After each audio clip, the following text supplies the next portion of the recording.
Nelson Mandela once said, "There is no passion to be found in playing small, in settling for a life that is less than the one you are capable of living."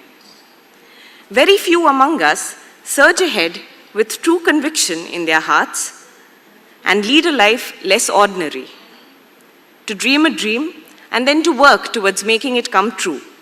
That is our next speaker, Mr. Ravi Subramanian.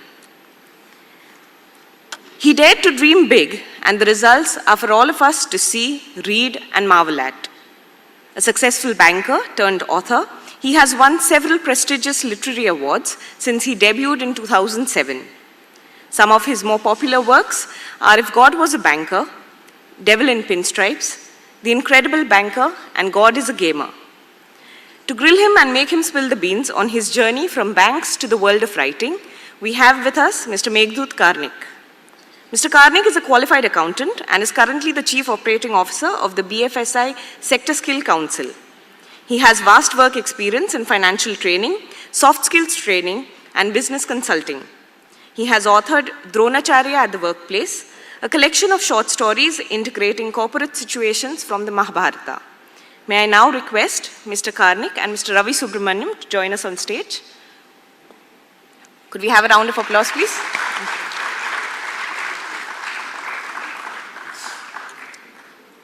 The stage is all yours, gentlemen.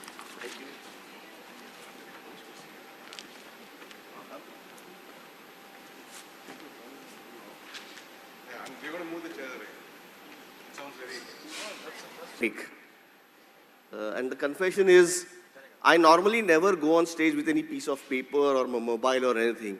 But today I am here simply because I am tongue-tied, because I am a big fan of Ravi himself. Way back in 2007, when God Was a Banker came, I was so amazed by it that every subsequent book of his, I've immediately picked up and read. So please have a huge round of applause for Ravi, please. Thank you. Before I interview him, I talk a little bit about Ravi's contribution to Indian literature. When I was growing up, English literature in India would be mostly the R.K. Narayans or foreign authors. Indian literature would most of it be in your local languages. Ravi is one of the 5 people who I credit for having started the whole change or journey of Indian literature in English. Right? So Ravi, my first question to you is, when did you realize that you had a book inside you? No, but before that, thank you very much. बहुत झूठ बोला इसने.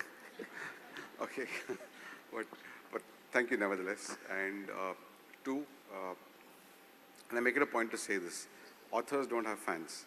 Authors have appreciative readers. The day an author starts believing that he has fans, I think that's the beginning of the end. So that's something which, if all of you aspire to be authors at some point in time, please remember that. The book is bigger than the author. The author is not bigger than the book. Many of us make that mistake, so please don't make that mistake ever. And as far as the question is concerned in terms of when I thought about writing a book, well, I always wanted to write one book, okay, only one. And the reason for that was slightly philosophical. I always wonder, how will people remember me after I am gone? Okay, after me, I don't know. I don't want to be forgotten. So I wanted to write that one book so that long after I'm gone, some library in some corner will have a book written by Ravi Subramanian and remind people that an author called Ravi Subramanian walked the planet. Nobody remembers corporate professionals. Okay, Steve Jobs is almost forgotten at this point in time, right? And he was iconic. And we are all small creatures compared to him. So I thought, but artists and students of literature are remembered a lot more than corporate guys. So that was the intent when I wrote If God Was a Banker in 2007. But the book, probably because of the contents of the book, probably because of the story, probably because of the genre, went on to become a reasonably good success. And success often makes you greedy, right? You invest in a stock, the stock price rises, you think that you have hit the bullseye, and you start doing a lot more of it, and then till you lose money, right? So I started getting greedy, saying, okay, there are people wanting to read your books, you have good stories, maybe if you tell those stories, people will read. And that's how I've continued writing. But I wrote the first book when I was 36. If at 35, I was just sharing this with people inside. If at 35 you had asked me, when you'll write your first book, I would have just said, I don't know. But one fine day, I think the intent, the time, the story, the plot, all came together. My wife went away on a training. My wife is a trainer like you. So she went away on a training for a month. She was in Citibank at that point in time. I was left with a 6-year-old kid at home, couldn't go out. So I had to be at home after 8 o'clock at night. So that's when I started writing. How long can you watch TV? So I started writing. And I showed the first 10, 15 pages to a few friends. They liked it, and then the rest is history. And what was your family's reaction? When I told my wife that I wanted to write a book, she was initially quite nervous because she thought I'll quit my job and start writing. And quitting a job to start writing doesn't make sense at all. But when I told her that, look, I am not going to quit my job, I'll write this parallelly, she was okay with it. She was worried about failure, saying whether I had it in me to take failure, because writing a book does not mean becoming a successful author. But at that point in time, there were a lot of, pardon my language, a lot of crap flowing around. There were a lot of books which were very weird books, very weird titles, all becoming national bestsellers, and also she said, if they can do it, you can also do it. And that's how her reaction was. But I think she brings me down to Mother Earth in case I'm flying too high. She kind of lends that balance in my life, and kind of is probably one of my staunchest critics. So I think I agree with you that all spouses do that, and so does my wife. It's a very wife thing, right? It's a very wife thing. And now let's get on to the books. Okay, let's not be sexist. Yeah. So let's get on to the books and let's talk about the genre. Banking crime was a novelty. And banking crime, is not easy. For example, most of the thrillers would have action, guns, and all these sequences. How difficult was it to make a banking crime thriller? How many of you read crime thrillers here? How many of you read? Okay, what do you need to make a good thriller? Suspense, somebody said. Okay, what else? Plot. Character.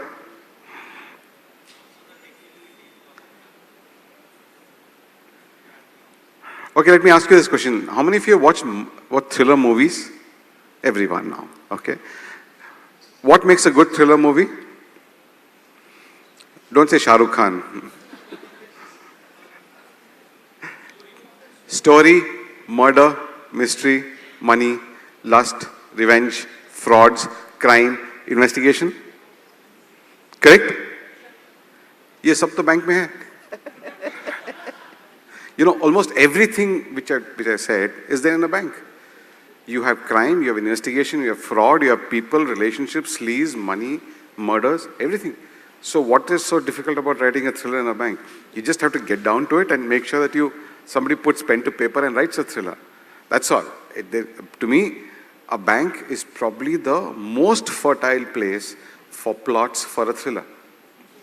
So, it's easier said than done. Ravi has managed to do it for 5 books on a banking. 7, yeah. 7 books with a background of banking, right? And because there's a whole new genre, how much was the initial acceptability from publishers around this? See, I had sent the manuscript to about 4 publishers. 3 of them declined. Okay, one of them didn't even come back with an answer. And I sent it to the 5th one. The 5th one was the publisher who published the book. But before publishing, he came back and wanted me to change a lot of things in the book to make it more acceptable. Something similar to the item number in a Bollywood. So he wanted me to do a lot of those things to kind of make it look nicer and more acceptable to the younger audience. But thankfully, when I look back at it, I'm saying thankfully, I refused to make any of those changes. And so I stuck to my guns, and the guy probably was just trying his luck. Eventually, he published it. I think he published it because he thought that Ravi Subramanian is a banker. He's in a reasonably senior position in a bank. So he will have his contacts, he'll have his network. वो bank में 1000-2000 copy बेच देगा, तो मेरे पैसे वसूल हो जाएंगे. I think that's how a publisher would have thought in those days and published the book. But yeah, I don't think even he was prepared for the kind of numbers we did with that book. So very, very candid, Ravi. Thank you very much for that. And as an author myself, I have gone through the same process where people have asked me to change. And it's a gut feeling, as a conviction in the story which you have written, saying that no, I want it only in this fashion, in a certain way. Now, when I first read God Was a Banker, way back in 2007, I had just moved from an insurance industry to a bank. And the reason why I fell in love with the book, I saw everything that's there in God Was a Banker in my workplace. So now this is a difficult question, Ravi, is were the characters in God Was a Banker modeled or based on people you had really seen? You're asking me a tough question on camera. You know, if you switch off the camera, I'll tell you a lot of true stories. No, but having said that, I think, let me first answer this question on generic sense. Most authors normally model the characters on people they know. Okay, so right from even J.K. Rowling, who wrote Harry Potter, had modeled a couple of characters in those books on a chemistry teacher. You know, so if people do model characters basis people they know, because when you write a story, and for example, I'm writing a book with a trainer in it. Okay, now that you are there, I will think about you and I'll write that character. Okay, so when I write that character with you in mind, it's a lot easier to build that in the book, which is what I did when I wrote my own books. In fact, when I wrote the first draft of If God Was a Banker, that's over 10 years back, I wrote with the real names of the characters who I had in mind. Okay, so that's also saved somewhere in one of my hard drives, which is password protected, so that nobody can pull that out. But yes, I did write with specific characters in mind, and most of my books today have real life instances. So it's just that the story in the book does not happen to one single character, but what the instances which happen in the life of one character have happened to various people that I know. So that's the way I kind of write these stories. So the short answer of your question is, yes, a lot of characters in If God Was a Banker were based on real life characters. In fact, almost all of them were. And that's the way I write my books. So my follow-up question to that is a very straightforward one. I'm sure people who were featured as those characters know that they are there in the book. So were they happy or unhappy with the way you had portrayed some of them? Depends on how you portrayed them, right? So if you have portrayed somebody in good light, they'll be very happy. And they link to that, relate to that character, they'll be very happy. For example, in If God Was a Banker, there were two characters. One was called Swami and one was called Sandeep. Swami was a nice guy. He was a typical Tambram and a nice guy. Probably my bias shows. I'm a Tambram, so, you know, Tambrams are normally nice people. And Sandeep was Sandeep Srivastav. You can figure out, you know, what he was. But he's a typical wheeler dealer and does all sorts of inappropriate things. Now, the guy who was Swami in real life is very happy because he was the great guy in the book. The guy who was Sandeep in real life was obviously not happy, and he has not spoken to me since. But remember, when you write a book and you base the characters on real life characters, if you portray a character in bad light, you are willing to let go of that relationship, right? If I want to maintain a good, cordial relationship with you, Meghdoot, I will never write a bad story about you, right? If what you've done has impacted me so negatively that I want to write about it, then I won't care about my relationship with you. Then I don't want to be in a relationship, you know, to know you. There were people who, and there's a fallout of this. When you write 20 characters, when there are 20 characters in a book, and those 20, out of those 20, 15 are real life characters, there are 5 who are fictional characters, right? Now, if one of those fictional characters is named after a friend of yours, okay? And this happened to me. There was a character called Karuna in the book, okay? And there's this colleague of mine called Karuna who used to work with me ages back. So one fine day she calls me and says, Subbu, I said, what happened? She said, yaar, ye tune is character ka naam Karuna kyun rakha? And that was a bad character in the book, okay? So I said, so? She said, no, but people will think it's me. So that's when it struck me that, you know, unintentionally you might also end up damaging some relationships. But thankfully I was able to recover this relationship and she's a good friend still. But I have been very careful ever since. And, but yes, if you don't want to maintain a relationship with someone, only then should you go ahead and write something about it. I think that's a great insight because similar thing happened to me in one of my stories. There's a character called Aditi who's named after a certain person. But the way I've defined the character was purely independent of that person. Correct. And when Aditi read the book, she says, do you really think I'm like this? Yeah, exactly. And then she says, you know what, when I was young, I was exactly like this. I said, thanks, but I didn't know that. So maybe that's a tip for me as a future writer to take care. My next question is, God is a Gamer. I think it's a fantastic book. Do you think it was ahead of its times? Not at all. Not at all. In fact, I don't know how many of you have read God is a Gamer. For those who have not read God is a Gamer, it's the first Bitcoin thriller to have ever been written. It's about Bitcoins, it's about the world of Bitcoins, and that was the time when Bitcoins was actually coming up and people were talking about Bitcoins. In India, people were, you know, slowly but steadily coming out and saying, okay, Bitcoins is this, Bitcoins is that. RBI was coming and saying, you know, deal with Bitcoins at your own risk. We don't have any regulations around Bitcoins, do what you want, but it's your risk. So it was something which was, the time was right. People didn't understand Bitcoins, okay. So for them, reading a textbook about Bitcoins would not have helped. Whereas reading a story set in the world of Bitcoins, wherein you don't talk about too much about the technology behind Bitcoins, but talk about what Bitcoins can actually do, I think that kind of kindled people's interest in Bitcoins. In fact, I still remember, you know, there was this, the film rights for Bitcoins had been bought by Viacom.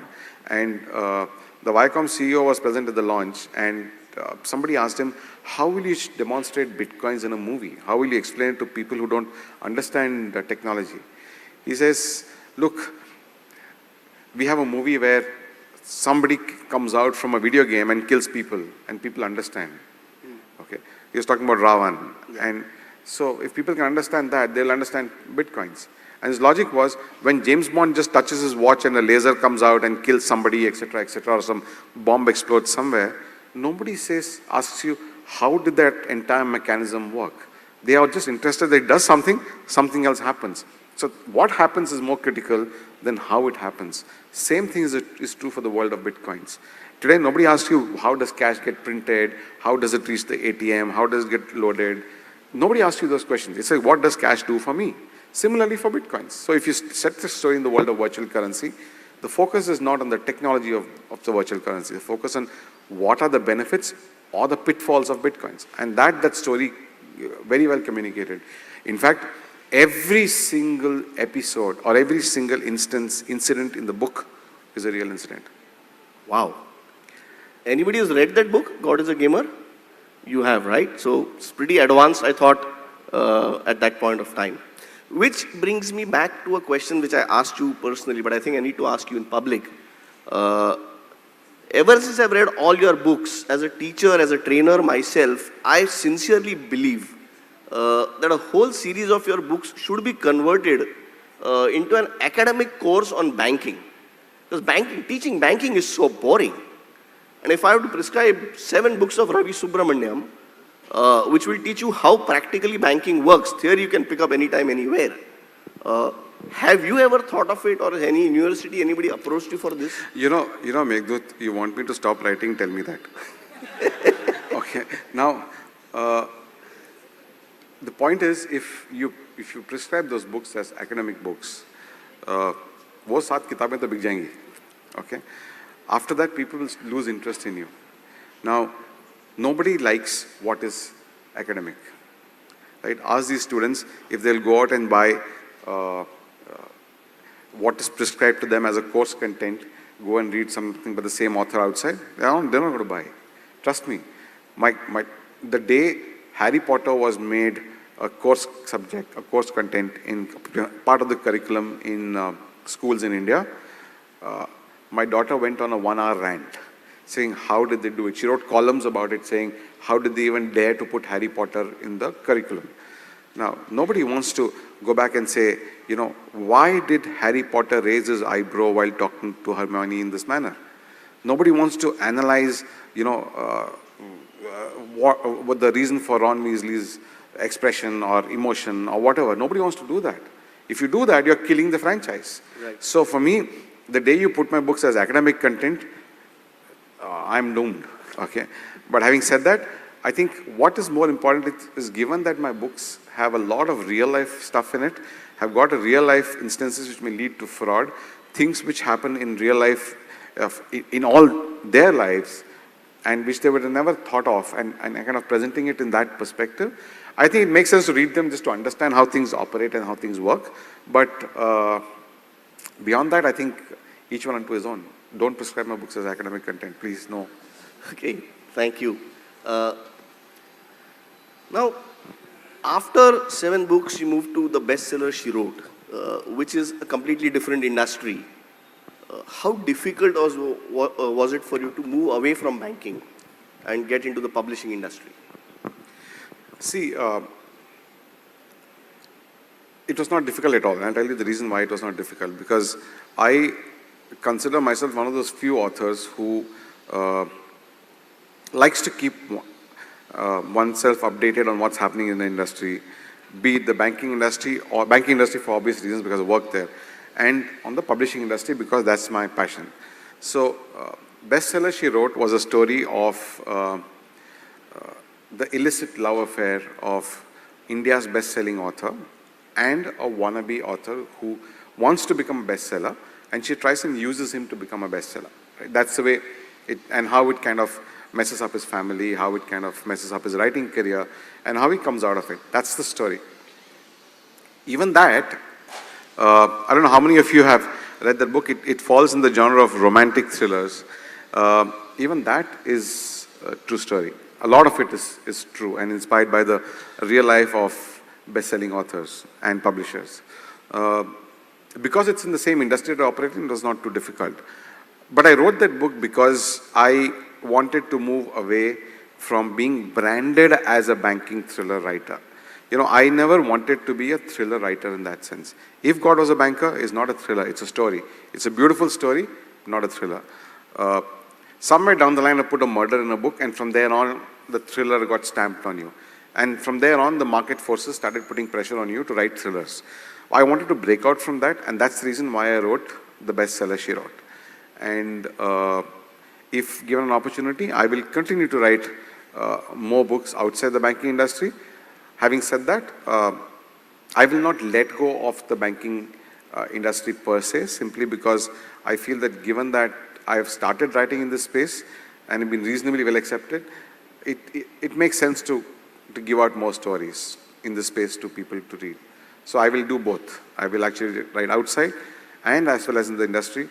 And also I think that any author who does not challenge himself, who does not write outside his comfort zone, is not doing justice to his trade.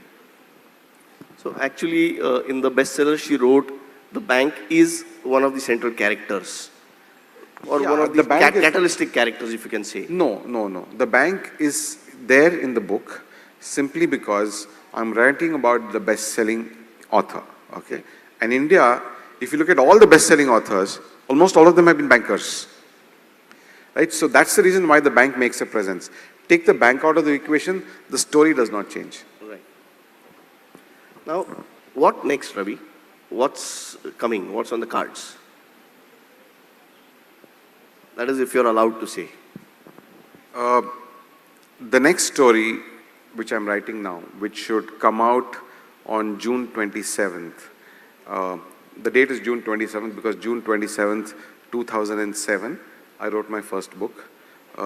June 27th, 2017, I complete 10 years in this trade.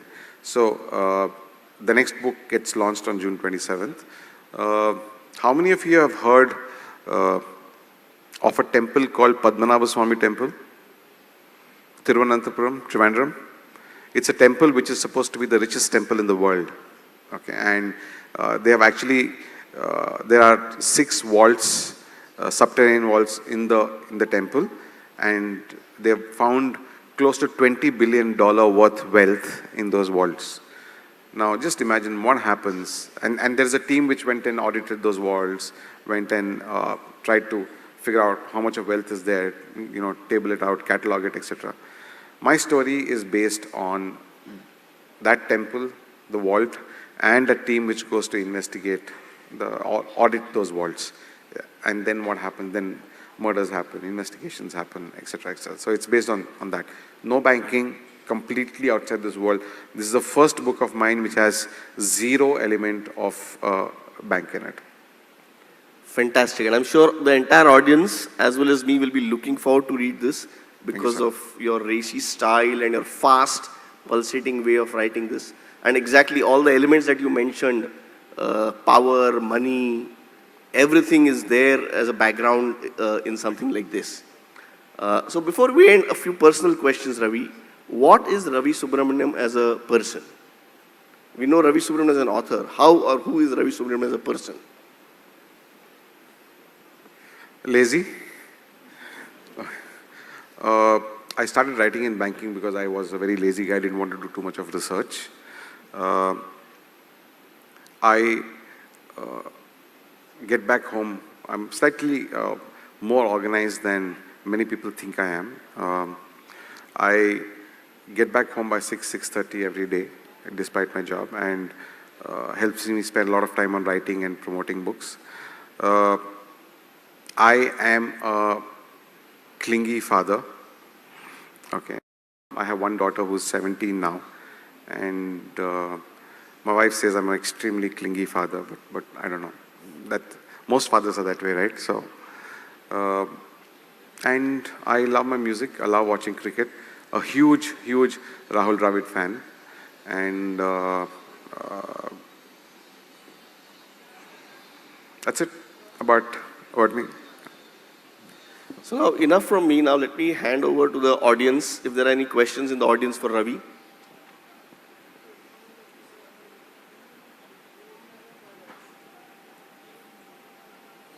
Nobody in the audience wants to question such a fantastic writer.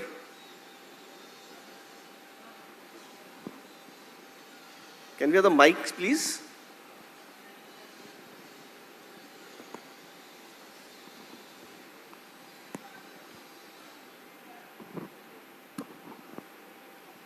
Hi, morning Ravi. Thanks for the session. It was great.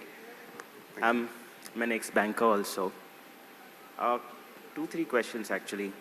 One is, my assumption is if one feels like writing a book. Can you hear me now? Yeah.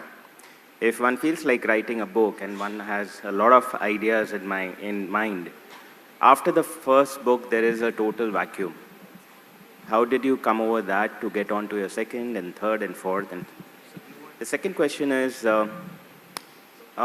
you actually in the first book talked about quite some taboo areas, sexual harassment, fraud, which you typically search for. You will not find too much data out in the market or in the books. How did you treat these 2 sensitive topics? And the third is, why is the same word in more than one title, God? You use it twice. So what's the reason for that? I'll answer the third question first. Okay. You said I've used the same word God more than once in 2 books. I'm fighting to use it in the third. Okay, so my publisher is resisting it. I'm fighting to use it in the third book as well, which is the one that's going to come out now. If God was a banker, did quite well. Okay, and there was a nice ring to the term, if God was a banker. Though it's inappropriate English. It should be if God were a banker. That's the right English. So I was slightly superstitious about it. And I tried force-fitting God in the title of every other book, but every time I got shot down by either my wife or by the publisher or whatever. So finally, I managed to put it in God is a Gamer, simply because the characters of If God Was a Banker come back in God is a Gamer. Okay, so the God in If God Was a Banker is actually a gamer in God is a Gamer. So that's the reason why I bought that same word back again. But left to me, I will have various versions of God incorporated in my book, but I also have battles to fight. Are you religious? No, I'm superstitious. At least in this sense. I'm not a superstitious when it comes to anything else, but sometimes in life, like a batsman wears his left pad before the right pad, there's no logic. That's the way it works. For example, I write every single book of mine on a different computer. Okay, so don't ask me why, because there's no logic. It defies all logic, okay? But the point is, a computer is too small a price to pay for peace of mind, right? So that's the way I do. And the last book, the new book, I actually wrote on an iPad. Okay, so I bought a Bluetooth keyboard and I started writing on an iPad Pro. That's how I wrote that book. So I think iPad will work better than a computer. I don't know, let's see. So the second question was, how did I touch upon sensitive topics, right? Like sexual harassment, frauds at workplace. The honest answer to that is, I didn't deal with it sensitively. Okay, I was pretty much brash and open out there in terms of what had actually happened. And I used the term inside. I was very stupid about it. At that point in time, I had quit the organization, 2 years into my new organization, and I was writing a story. And it was the easiest thing to do was to write about the organization wherein I saw all this happen. So I just picked up all that had happened and then kind of strung them into a nice little story and presented it. So I was not at all sensitive about it. In fact, I was pretty much open about it. And probably that's what worked in favor of the book. I was so stupid that at that point in time, my wife was working in that organization and still I wrote a book about that organization. To me, hindsight, you can say it was stupid, but at that point in time, I just loved what I was doing. And whether I'll do it now? Probably no. See, also understand, when it's your first book, there is no history, right? You don't have any baggage. You don't have a precedent. You don't have a reputation to live by. So you can do whatever you want to do. Sometimes when you start selling, when you start putting books out in the market, that itself becomes a pressure on your head.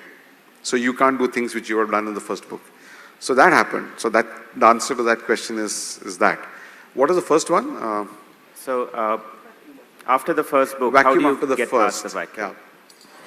See, invariably, most of the authors these days, okay, except those who write in the world of fantasy fiction, write stories from their own lives, right? I've seen many authors, first books is autobiographical. May not be autobiographical, but something which they've seen happen to people around them. Same was the story for me. But people normally tend to peter out after that is simply because they lack creativity. Creativity leads to new stories. Creativity plus observation is new stories. I think if you read a lot, if you observe people, if you are inquisitive, you will get your new stories. That's how all my stories have come. In fact, if you look at God is a Gamer, it stemmed out of my interest in Bitcoins. So I read up a lot about Bitcoins and I wanted to write a book on Bitcoins. That's how I started thinking about the backdrop. That's how it works for me. I first decide on what the backdrop is going to be. For example, my next book, I was so intrigued by the Padmanabha Swami temple that I said my next book is going to be on that. And then started the story of gather all information, gather all whatever you can read up on that, and then you form a story. Creativity is something which I personally think nobody can teach you. It's a talent, it's either inherent in you or it's not inherent in you. Writing people can teach you, but definitely not creativity. So in future, I see your house having so many computers. All the best for that. One question from me. How about a backdrop of demonetization and the banking industry? Maybe post-June. See, किताब लिखने में 1 साल लगता है. Okay. Demonetization happened on November 8th. So wait for November 8th, 2017. So it's in the offing. So let's hope I'm able to finish it before that.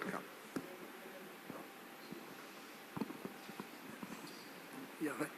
Are there any authors that you admire and, maybe unconsciously kind of, think about them while you're writing your stories? And that's one. Second is you mentioned about creativity. So, the question which I was earlier going to ask was, do you ever have had a problem of writer's block or writer's cramp, and how would you overcome that? I mean, I think you probably partly answered that, but if you, in spite of that, do you still feel sometimes, where you feel you just cannot, proceed further anywhere on a story? In writer's block, there are the various ways of handling writer's block. For me, what's worked is discussing with a few people about the story and talking about where you are stuck. People do come up with recommendations, suggestions. Going on a quiet walk, which I rarely do, but when I get stuck, I do that. And reading up a lot also helps you resolve writer's block. But there's no writer's block which a peg of whiskey or two can't solve. So worst case, just kind of think at night with a couple of glasses of whiskey and you will get through. But I have a slight objection to the word writer's block. I think a good writer should not have a writer's block, normally. Because writing is your job. So when you do it, you have no business to get into a writer's block. Keep writing. It's a lazy writer's excuse, normally. And I've always found that when I get stuck somewhere, it's probably because I'm not thinking enough.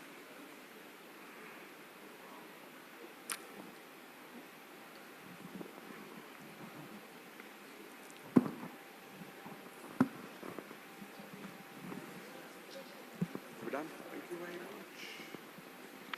Thank you very much. Thank you, Ravi. Thank you so much. May I now request Mr. Nabrun Chakrabarti to come up on stage and hand over the memento.